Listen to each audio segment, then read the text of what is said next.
Alors évidemment, la première question qui pourrait vous venir à l'esprit, c'est... Mais pourquoi est-ce que la Chine stoppe comme ça brutalement son offensive et fait demi-tour? Pourquoi est-ce qu'elle n'a pas mené cette guerre jusqu'au bout en allant par exemple jusqu'à Hanoï? Eh bien tout simplement parce que pour la Chine, il n'en avait jamais été question. Guerre Chine-Vietnam, eh bien, le vice-premier ministre chinois Deng Xiaoping a déclaré aujourd'hui que les forces armées chinoises auraient pu aller l'autre semaine jusqu'à Hanoï si elles l'avaient voulu, mais une percée militaire jusqu'à la capitale vietnamienne n'était pas l'objectif de l'opération entreprise. En effet, bien avant le début de la guerre, Deng Xiaoping avait fixé des objectifs limités. Il ne voulait pas être embourbé dans un conflit de longue durée qui lui aurait coûté cher et l'aurait empêché de mener des réformes économiques dans son pays. Il n'est donc pas question d'envahir le Vietnam, ni même sa capitale. Il s'agit seulement d'une guerre punitive contre l'intervention des Vietnamiens au Cambodge, destinée par la même occasion à soulager la pression de l'APVN contre les Khmers rouges en attirant et en détruisant un maximum d'unités vietnamiennes dans le nord du pays. De plus, la Chine avait peur d'une intervention militaire de l'URSS qui, si elle l'avait vraiment faite, aurait eu besoin d'au moins un mois pour faire venir ces unités d'Europe vers l'Extrême-Orient. Il fallait donc que la guerre soit de toute façon courte. C'est ce que l'on appelle une guerre limitée, et qui est l'inverse d'une guerre totale. Dans une guerre totale, il s'agit d'anéantir un adversaire en mobilisant toutes ses ressources économiques et humaines. C'est le cas des deux guerres mondiales. Mais dans une guerre limitée, on est au contraire dans un conflit qui a des objectifs précis, dont la réalisation n'exige pas forcément la défaite de son adversaire. C'est le cas de la guerre sino-vietnamienne. Ouais, mais enfin bon, si elle avait voulu, est-ce que ça aurait été possible? Bon d'accord, admettons. Eh bien, même si l'APL avait voulu aller jusqu'à Hanoï, eh bien ça aurait été difficile, parce qu'elle a subi d'énormes pertes dès le début de la guerre. Rappelez-vous la 55e armée qui, devant Lang Song, avait déjà perdu en moins d'une semaine 2000 hommes, et qui, pour continuer cette bataille, avait dû faire appel au renfort de la 54e armée. La 55e armée d'ailleurs admet avoir perdu durant toute la guerre 1271 tués et 3779 blessés, ainsi que 30 chars et une trentaine de canons. Dans le secteur de la Hokkai, l'APL perd 7886 hommes, dont 2812 tués. Des pertes lourdes, comme le montre également la 42e armée chinoise, qui doit remplacer 80% de ses officiers et sous-officiers après seulement 2 jours de combat. À ceci, il faut ajouter une centaine de blindés détruits. Alors, les pertes totales de l'armée chinoise ne sont pas précisément connues. Selon un journal officiel de l'APVN datant d'avril 1979, l'armée vietnamienne estime avoir mis hors d'état 62 500 hommes de l'APL. Et l'état-major chinois, lui, reconnaît la perte de 20 000 de ces hommes. Donc la réalité est quelque part située entre les deux. Mais même si on prend la fourchette la plus basse, eh bien on se rend compte que dans la vingtaine de jours de combat qu'a connue cette guerre, eh bien on a à peu près 1000 pertes par jour du côté chinois. Ce qui correspond, si on veut faire une petite comparaison, à presque la moitié des pertes moyennes que connaissait la France pendant la Première Guerre mondiale. Alors comment est-ce qu'on peut expliquer un tel taux d'attrition? Il faut commencer déjà par voir les problèmes qui existaient à l'intérieur même de l'APL. Bon, déjà ce qu'il faut savoir, c'est que Pékin a préféré garder ses plus grandes et meilleures troupes pour les positionner sur la frontière soviétique, en cas de réaction de l'URSS. Si bien que les unités qui vont faire face aux Vietnamiens sont déjà pas très nombreuses, à peine 25 des 175 divisions que compte l'APL, mais en plus ce sont des troupes de second rang. De toute façon, l'armée chinoise était en 1979 dans une situation terrible. Car d'une part, cela fait près de 25 ans depuis la guerre de Corée qu'elle n'a pas connu le feu, souffrant donc d'un manque d'expérience, surtout en ce qui concerne les cadres. Mais surtout, l'APL a été détériorée par la période Mao, durant laquelle les doctrines militaires enseignées étaient totalement dépassées. Alors, concentration des forces pour annihiler son adversaire, abandon de la tactique de l'infiltration et de l'enveloppement qui avait pourtant fait son succès pendant la guerre de Corée, attaque frontale par des vagues d'assaut coûteuses en vie, des barrages d'artillerie massifs à l'aveuglette, peu précis et totalement inutiles. En fait, la formation du temps de Mao était beaucoup plus idéologique et qui, d'une certaine manière, a porté ses fruits quand on observe la dextérité des soldats chinois qui continuaient à montrer une haute motivation et à repartir à l'assaut encore et encore sans broncher. Lorsque Xiaoping arrive au pouvoir, il est conscient de cet état déplorable de l'APL, une APL qu'il critique et qu'il veut d'ailleurs réformer. Si bien qu'avant d'entrer officiellement en guerre, il va envoyer 3 hauts dirigeants pour faire le point sur l'état des troupes chinoises qui devaient originellement attaquer le 10 janvier 1979. Mais le rapport qu'ils écrivent est tellement alarmant qu'il est décidé finalement de reporter d'1 mois la guerre. Un délai qui va permettre de réorganiser quelque peu cette armée chinoise. Par exemple, il était prévu à la base un 4e axe d'attaque devant partir du Yunnan pour se rendre vers Dien Bien Phu, par le Laos, mais finalement les troupes de cet axe ont été redéployées pour renforcer les autres axes prévus. À tout ceci s'ajoute un manque de standardisation au sein de l'APL. Les divisions qui vont participer à cette guerre proviennent de presque toutes les régions militaires chinoises. Or, ça peut paraître surprenant, mais chacune de ces régions avait développé ses propres pratiques militaires. Il n'y avait pas d'entraînement commun entre les unités, ce qui va avoir un impact sur les opérations. Alors Deng Xiaoping était au courant de ce fait, mais alors pourquoi est-ce qu'il fait ça alors ? Bien tout simplement pour des raisons politiques, comme quoi le politique n'est jamais très loin du militaire. En fait, il doutait de la fidélité de certains de ses généraux et il s'était dit qu'en les impliquant tous dans cette guerre, eh bien ça lui permettrait de mieux les contrôler. Un autre problème, et il est de taille celui-ci, c'est le vieillissement des équipements de l'armée chinoise, qui est particulièrement flagrant dans son aviation. Il faut dire que la rupture avec l'URSS lui a porté un grand coup, puisqu'elle ne reçoit plus par conséquent d'appareils et de pièces détachées en provenance de Moscou.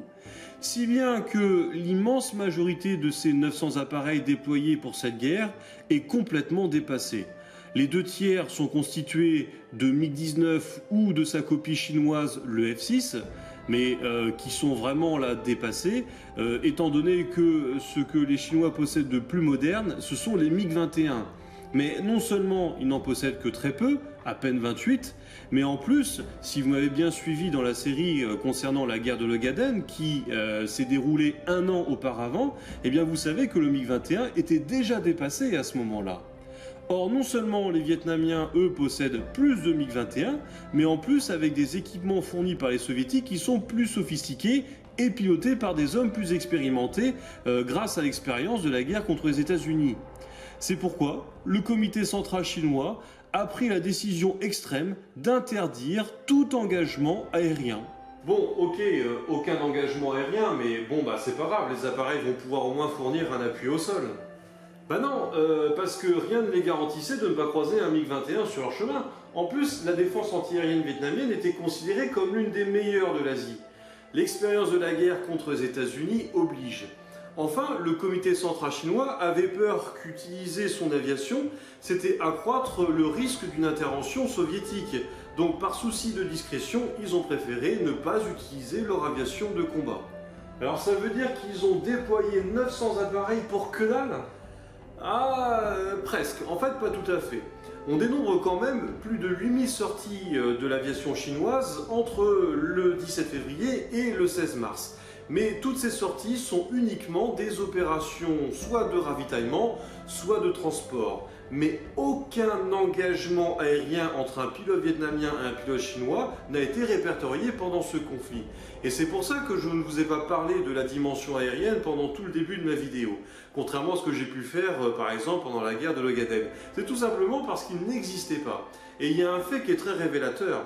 Ce sont les mémoires du général Wang Wei, qui était quand même responsable des forces aériennes chinoises pendant ce conflit, des mémoires qu'il a publiées 20 ans après. Eh bien, vous savez combien de lignes il consacre à cette campagne ? 0. Pourquoi ? Tout simplement parce que l'aviation chinoise a joué un rôle totalement effacé pendant cette guerre. D'ailleurs, ce ne sera pas la seule arme à ne jouer aucun rôle faute d'équipement moderne suffisant. Il en est de même pour la force navale. Quand on voit la carte, on se dit que le contrôle de la mer ne peut être qu'un enjeu majeur de cette guerre. Mais problème pour les Chinois, depuis l'accord passé entre l'URSS et le Vietnam, des navires soviétiques mouillent dans les ports vietnamiens. Et l'écart technologique est tellement grand que les Chinois ont décidé de ne pas s'y frotter. À titre d'exemple, le meilleur chasseur de l'aéronavale chinoise, c'est encore une fois le MiG-21. Mais côté soviétique, on est déjà au MiG-25, voire le MiG-27. Et de toute façon, les Chinois ne voulaient pas éveiller le désir de l'URSS d'intervenir dans cette guerre. Donc autant d'éviter de croiser des navires soviétiques. Alors tout ça, ce sont des problèmes internes à l'APL, mais à tout ceci s'ajoutent aussi des problèmes opérationnels. Et le premier est dû à la nature du terrain. La région que tentent d'envahir les Chinois est essentiellement montagneuse. Le relief accidenté ne favorise pas l'avance de forces massives et mécanisées, si bien que les divisions chinoises vont devoir se scinder en plusieurs petites unités pour pouvoir circuler, ce qui va considérablement ralentir leur progression. Autre aberration, l'APL attaque totalement à l'aveugle. Tout simplement parce qu'elle n'a fait aucune mission de reconnaissance ou de renseignement au préalable pour pouvoir identifier des positions adverses. En fait, les Chinois sont entrés dans le territoire vietnamien en se disant qu'il suffisait d'user de leur supériorité numérique pour déclencher de vastes barrages d'artillerie et qui leur permettraient de l'emporter. Ce qui n'a pas été le cas. Mais là, on voit les conséquences de l'enseignement de doctrine désuète qui provient pour l'essentiel de la Seconde Guerre mondiale. Et comme si tout cela ne suffisait pas, un troisième problème va frapper les unités de l'APL, c'est le manque chronique de ravitaillement. Pas seulement parce que leur ligne arrière était attaquée par les Vietnamiens, mais surtout parce que l'armée chinoise manque désespérément de camions. Alors quand ceux-ci existent, ils ont des difficultés à passer sur des routes sommaires, mais sinon l'essentiel du ravitaillement se fait à pied ou à dos de mule, comme le montre très bien ce film chinois. Et c'est pourquoi on va avoir des unités, au bout de quelques jours de campagne, souffrir de la faim, comme ça a été le cas par exemple pour la 55e armée. Toutes ces difficultés, ça explique le fort taux d'attrition des troupes chinoises. Et c'est pourquoi les 8 divisions qui étaient gardées en réserve au début de la campagne vont très vite être engagées dès les premiers jours. Et quand on voit l'APL aller jusqu'à mobiliser des cadets de l'armée pour achever la bataille de Lang Song, on voit que c'est vraiment très révélateur des fortes pertes subies par les Chinois dès le début de la guerre. Enfin, il ne faut pas oublier la résistance inattendue des Vietnamiens. Je dis inattendue parce que Pékin, globalement, a sous-estimé le Vietnam. Pour les Chinois, le Vietnam, c'était un pays qui était affaibli par 10 ans de guerre, dont l'essentiel de l'armée régulière était au Cambodge, et donc un pays qui serait facile à vaincre. Il y a un témoignage d'un prisonnier chinois qui est cité dans l'ouvrage de Odo, qui montre très bien cet état d'esprit dans lequel se trouvaient les troupes chinoises au début de la guerre. Je vous le lis. Nous avons vraiment cru que si l'APL employait toute sa force, les Vietnamiens seraient détruits en l'espace de 2 heures et que nous serions à Hanoï d'ici 1 à 2 jours. Alors certes, les forces vietnamiennes sont essentiellement des troupes de second ordre, issues des forces régionales et locales. Mais elles connaissent bien le territoire et sont fortes de leur expérience de la guerre du Vietnam et contre la France. Alors même si Xiao Ming, dans son ouvrage Long War, nuance un peu cette idée, puisque s'il trouve que c'est effectivement le cas pour les unités qui sont stationnées au Cambodge, par contre pour ces forces régionales et locales qui ont un recrutement plus récent, c'est pas forcément le cas, et ce sont des soldats qui n'ont pas connu ces combats. En tout cas, Giap a fait du nord du Vietnam une véritable forteresse en faisant ériger des lignes de défense sur la profondeur, constituées de 20 000 postes de combat, de kilomètres de tranchées, de champs de mines, de pièges, de tunnels, et il confie à ses forces locales non pas de gagner la guerre, mais de retarder la progression chinoise, d'user leurs forces. Et en cela, ils peuvent compter sur la guérilla qui va combattre dans le dos des unités chinoises, qui vont opérer non seulement des attaques de lignes de ravitaillement, mais aussi des destructions de tous les points d'eau. Et au même moment, la véritable force, c'est-à-dire les troupes régulières, se rassemblent dans les plaines de la région d'Hanoï. Et c'est elles qui devront contre-attaquer lorsqu'elles seront rassemblées et que les Chinois seront suffisamment affaiblis et hors de portée de leur artillerie frontalière. Alors cette résistance n'en a pas moins coûté cher aux Vietnamiens qui ont payé un lourd tribut. Alors les Chinois estiment leur avoir infligé 50 000 pertes. Elles seraient, selon les historiens, plutôt autour de 35 à 45 000. Mais rien que durant les combats de Lang Song, les Chinois revendiquent avoir infligé 10 401 pertes vietnamiennes, essentiellement à la 3e division et un peu à la 327e, ainsi que la destruction de 40 chars et saisi 99 canons. Mais le bilan, il n'est pas seulement humain pour le Vietnam, il est aussi économique. En 1979, à la fin de cette guerre, le Vietnam est dans un état pire que jamais depuis 1975, car toutes ces mesures de défense ont imposé d'énormes coûts, des sommes grévées qui ne seront pas consacrées à la modernisation du pays. Bien, et maintenant la fameuse question, à qui la victoire? Car les deux pays, encore aujourd'hui, la revendiquent. Et c'est pour ça qu'il fallait absolument que je vous explique le concept de guerre limitée. Car pour déterminer une victoire, il suffit de voir si les objectifs qui ont été déterminés avant la guerre ont été réalisés à l'issue de celle-ci. Or, le principal objectif de la Chine, c'était de gêner les forts vietnamiens au Cambodge. Eh bien, force est de constater que de ce point de vue, c'est un échec complet pour la Chine. Car aucune unité de l'APVN n'a été transférée du Cambodge vers le nord du Vietnam. En effet, au final, ce sont toujours les mêmes divisions qui ont combattu les Chinois, c'est-à-dire celles qui étaient déjà sur place. Quant aux divisions des forces régionales situées à quelques dizaines de kilomètres à l'ouest ou à l'est, elles restent statiques, car elles ne sont pas sollicitées par l'état-major de l'APVN, qui ne voulait pas entrer dans le jeu des Chinois, c'est-à-dire user leurs forces. Seules les 337e, 338e et 327e divisions ont été engagées dans le secteur de Lang Son pour rétablir un front après la chute de la ville. Mais leur engagement est trop tardif pour avoir eu une incidence réelle sur la guerre. La 337e, par exemple, n'a été engagée que le 2 mars. De plus, sur le terrain, l'affrontement a été un fiasco total pour l'APL. Même Deng Xiaoping a reconnu que l'opération militaire, je cite, ne s'était pas aussi bien déroulée. En revanche, côté vietnamien, l'objectif était de tenir, ce qu'ils ont réussi à faire et assez brillamment avec des moyens limités. Par conséquent, les véritables vainqueurs de cette guerre, même s'il ne s'agit que d'une victoire défensive, c'est le Vietnam. You win. Perfect. Mais, parce qu'il y a toujours un mais, tout n'est pas blanc ou noir, comme le montre bien l'ouvrage Blinder, Blunder and War, cette guerre a eu d'énormes effets positifs sur le régime communiste de Pékin. Cela a consolidé le pouvoir intérieur de Deng Xiaoping, qui a pu ainsi montrer les faiblesses de l'armée chinoise. Il va donc pouvoir imposer ses réformes et limoger les hauts dirigeants qui étaient en poste bien avant son accession. Il va par exemple remplacer 7 des 11 commandants des provinces militaires. Et il va les remplacer par des jeunes officiers plus fidèles. En plus, l'image de la Chine s'est fortement améliorée, que ce soit auprès des Occidentaux, mais aussi des pays de l'Asie qui étaient menacés par le Vietnam agressif et qui voulaient dominer toute l'Indochine. La Chine apparaît quelque part comme un pilier sur lequel on peut s'appuyer. Et sur le long terme, Deng Xiaoping a réussi à enfoncer un coin entre le Vietnam et l'URSS, car Hanoï a pu s'apercevoir que Moscou ne les a pas soutenus à fond pendant le conflit. Elle n'a pas ouvert de second front dans le nord de la Chine, amenant le pays à s'interroger sur l'intérêt d'un alignement complet sur l'URSS. Pour résumer, c'est une défaite opérationnelle pour la Chine, mais c'est une victoire politique et géopolitique. Quoi qu'il en soit, s'il y a bien des perdants dans cette guerre, ce sont les soldats des deux pays. Car lorsque j'ai commencé à créer cette série sur la guerre sino-vietnamienne, nous étions en mars 2019. C'était pile les 40 ans de cette guerre. Et donc, je m'attendais à ce que ce soit en Chine ou au Vietnam, à ce qu'il y ait des célébrations pour cet événement. Eh bien, il n'y a, pour ainsi dire, quasiment rien eu. Alors, je me suis interrogé sur ce silence de la mémoire, et j'aimerais vous présenter deux articles qui répondent très bien à cette question.